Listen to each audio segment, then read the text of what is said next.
Beautiful. I had a young lady come to me the other day, and she wanted to be a nurse. And so we was kind of walking through it, and I was like, what do you have? She told me. I was like, what don't you have? She's like, well, I just left school. I ended up, getting pregnant, so I just ended up leaving, and I want to go back, but I don't want to ever. And she was just like, okay. I was like, well, what are you doing? And she's like, well, I'm looking for a mentor. I was like, oh, great. My wife's a registered nurse. You go to church, my wife go to church. Like, if I, what I'm saying? Like, if I were you, I would start asking her questions because everything you're trying to do, she's already done that. Right? So the one thing she could do is eliminate all ignorance. So you don't have to be ignorant about the field. You don't have to be ignorant about the course of the class. She knows all of that. So the only thing you're missing now is, are you willing to get up and do the work? Right? Some people are ignorant even of the information. Then she told me she's at Michigan State. I was like, oh, we're going to have to do some homework then. I'm going to have to help you because at Michigan State, you pretty much, if I'm not mistaken, you need about a 3-point, I don't know, somebody help me out. Last time I was here, you need like a 3.7, 3.6, 3.7 to get into College of Nursing. Is it still the same, Murray? So I mean, pretty much you all A's, like 1B, right? So we got to make sure in terms of your grades, or you might have to go somewhere else and try to, you understand what I'm saying? But I could be realistic. Once I see your grades, I could be realistic, say, oh, you got 2 C's, you probably ain't going to make it at Michigan State. You might have to go to another school. You can still be a nurse, but you might have to go another route. Does that make sense? All right, good. Let's talk about, the second thing is, what don't you have? Like, and this is critical. What don't you have? Because all these things are going to stop you from getting to that next level. So let's talk about it real quick. Somebody's got a goal and a dream. What don't you have in terms of getting to that next level? What don't you currently have? And you should know this list. Like, go home and write both of these lists down, because what you don't have, you need to start doing your homework so you can what? So you can go get that, right? Good. What don't you have?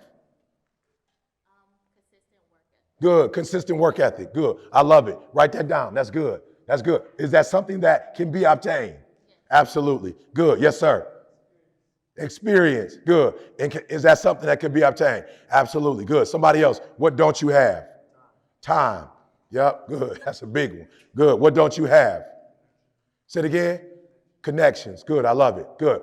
And so when you don't have connections, let's just talk it through. Where do you start when you don't have connections? Say it again. Self. Good.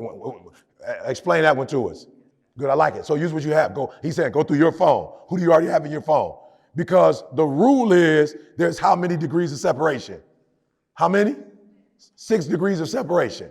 So you start with what? The first degree. Like whatever that degree is for you, you start with that degree. So let's just be free. All right. So let's say somebody you don't know that you want to know. Just make up something so we can help you out. Just make up something. Give me a name of somebody. Obama. Good. Obama. Right? So I don't know Obama, but I do know Obama. What do I know about Obama? He's from Chicago. Good. So that I got it. He's from Chicago. Anybody else in the room from Chicago, raise your hand. Anybody from Chicago? One. Good. We got one person. Nobody else from Chicago? Good. We got one person in this room from Chicago. We can go up to her and say, do you know Obama? Good. Do you know somebody that might know Obama in Chicago? Yes. Good. Can you give me that person's contact information? Yes. How many, if there were, so I just got to you, that's the 6th one, right? We got 5 more. How close do you think this person is to Obama in degrees? 1 degree. So you got somebody in the room that knows somebody that's 1 degree of separation. You understand how easy that was? But write this down. But you cannot accomplish what you have not focused on. If you're not focusing on it, it can't happen. But once you begin to focus on that thing, now you put yourself in a position where we just playing. We're not even serious. We were just playing. We said Obama. And he said immediately Chicago. Somebody said Chicago, and boom, 1 degree of separation. Does that make sense? Make sure you write that down. You cannot attract what you don't focus on.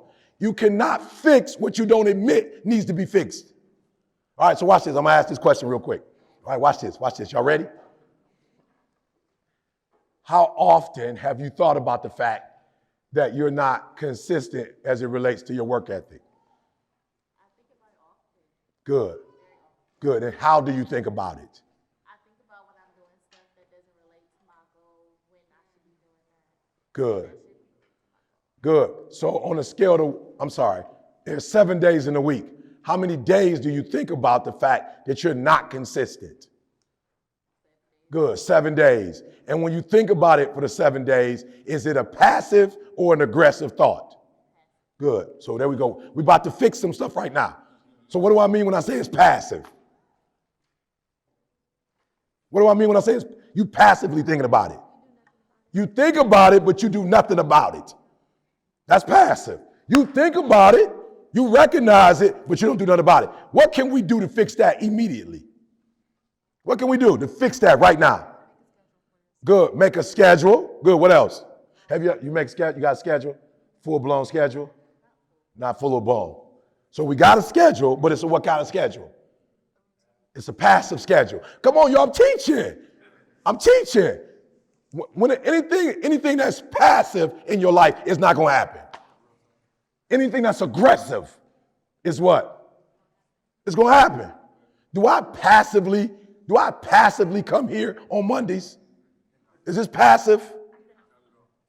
As a matter of fact, if I'm coming, what do? I post a video. What time do I post a video?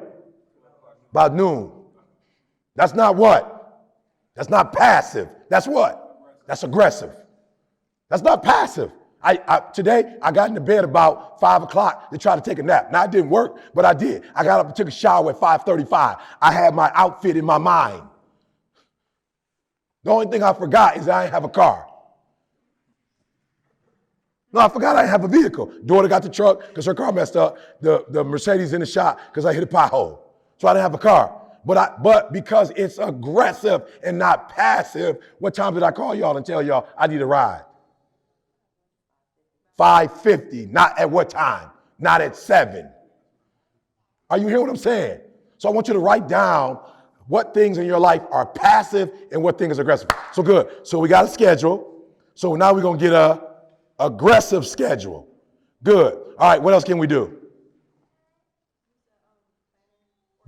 Good, use a planner. All right, I just tell Siri, please remind me I got to do this. Good, what else can we do? That's the bingo. Anytime you're not doing what you're supposed to do, you need to get somebody else in your life that can push you to do it. Does that make sense? Because if you could do it on your own, you would what? You'll be doing it. So apparently you don't got what it takes to do it. So you have to find somebody who's what? Who's aggressively doing it already. You got to find somebody who's aggressively doing it already. Does that make sense? Does that make sense? Okay, good. So we got passive and we got what? Good. So we're gonna get an accountability partner. Anything else? Massive action. So I just want you to wake up and just start writing down action stuff. Even if you don't mean it, just start writing it down. Talk to me. Good. Yeah, but still share every single day. Get on a scale. What's your scale? Let's talk about that real quick. So if you're trying to lose weight, that it's easy. Like if you're trying to lose weight, it's easy. They got something called a scale. So you can just jump on that boy every day and look at it. What's your scale though for trying to be a better student?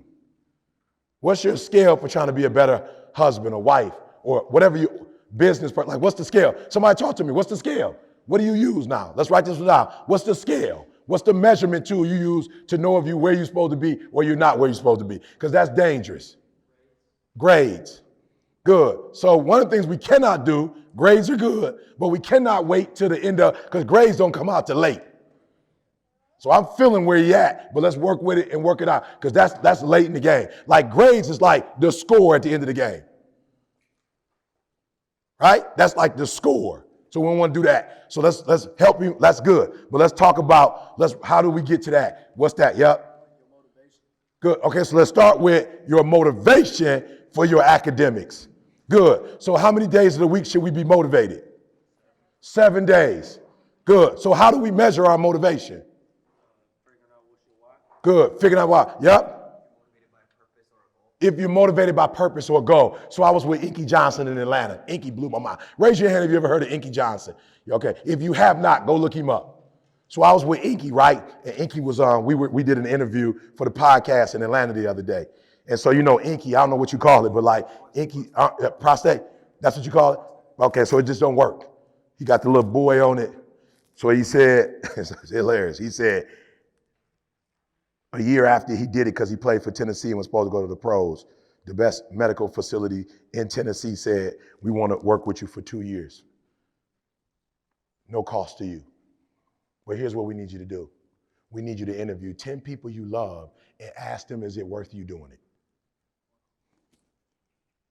Don't make sense to me. I would think you would ask me, but they said, no, this is gruesome. It's 2 years. So go to your mom, go to your dad, like go to everybody you love, your wife, and ask them, is it worth you? So he said he went to 10 people and asked 10 people, do you think I should do it? The number one question they asked him was, is it going to work? And so he said, he went to the doctor, asked the doctor, Doc, they all want to know, if we do it for 2 years, is it going to help? And the doctor said, we can't guarantee that. So he went back and told the 10 people what the doctor said. All 10, he said, loved ones said, don't do it. And he said, okay, I got to ask the question though. Why are you telling me not to do it? He said, we're telling you not to do it because what if you do it for 2 years and nothing happens? And he said, okay, that's not good enough. I'm going to do it. No. I want to go back to, we said motivation. I want to go back to what you said. You said the motivation, if it's like the process that you're doing it for or the goal, the prize that you're doing it for. So Inky was like, forget it. I don't care if it work or not, but I just want to go and try it. He said after about 6 months, the doctor came to him. The doctor was like looking funny. The doctor was almost in tears. In a year, the physical therapist was hurt. And Inky was like, what's going on? And they were all like, look, we hurt that. We spent a year with you and nothing has happened. So at this point, you could just come out because we don't want to waste another year. Inky was like, don't even worry about it. Let's go one more year. Went one more year. At the end of the year, nothing changed. And his family was like, nothing changed. He said, no, something did change. He said, in the 2-year process, I became a monster. And I learned how to do something without getting nothing. He said, I learned how to emotionally attach from a goal so I can do it even when I don't emotionally feel like doing it.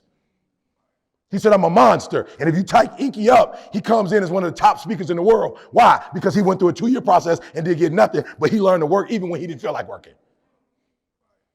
He learned to grind when he didn't see nothing. And most people, you said it, but most people will not be successful. They will not reach whatever they wrote because when there's not anything emotionally attached to it, they're going to quit and give up. Most people were closer than they ever thought they were to finishing that big thing, but they never finished it because they didn't feel like finishing it. Or they were doing it and it was pain. And most people quit in the pain because the pain hurts so bad that they don't know if they want to keep going to get to go. But now Inky one of the best in the world. Why? Because Inky had learned that that the process is more important than the actual prize. And so some people will never reach this. Why? Because you're going to wake up most days and not feel like it.